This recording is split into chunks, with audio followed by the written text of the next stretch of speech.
Dito na tayo sa bahay. Bababa ko lang yung mga nabili natin sa estate sale saka doon sa dalawang garage sale.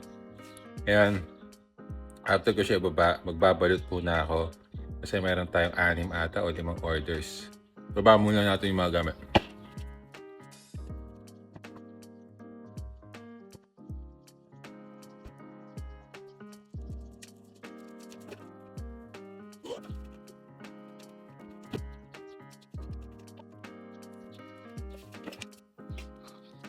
Yan ang mga nabili natin sa estate sale and garage sale. Ito to.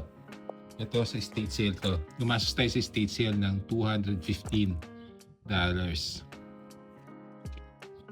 Yan sa estate sale.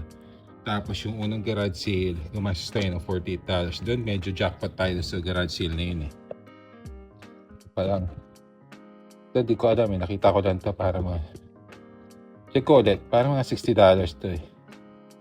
Sa unang garage sale sa $48.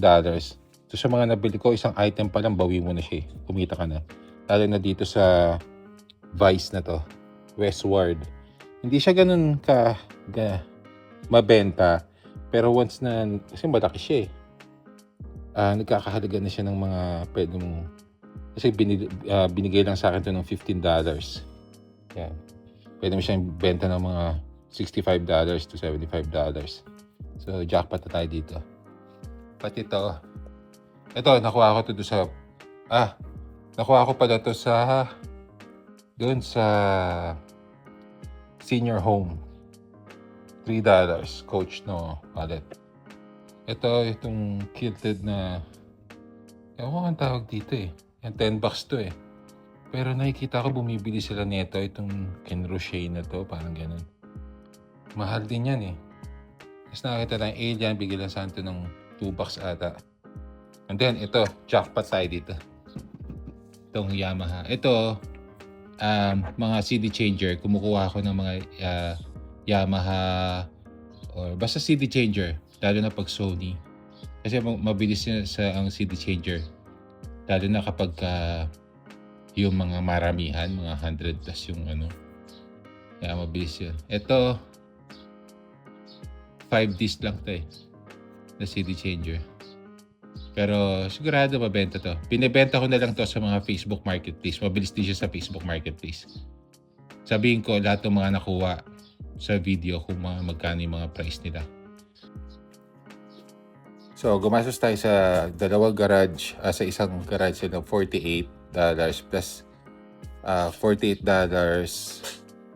tapos $3 dun sa senior home. Dun sa coach, so $51. $51 plus $215. Gumastos tayo ng $266. Sa $266, feeling ko doon sa nakuha ko pala sa garage sale, yung ilang items na yan, 1, 2, 3, 4, 5, 5 items na yan, pababawi ko yung $266 na yan eh. So yung mga nakuha mo doon sa estate sale, profit na lahat yun.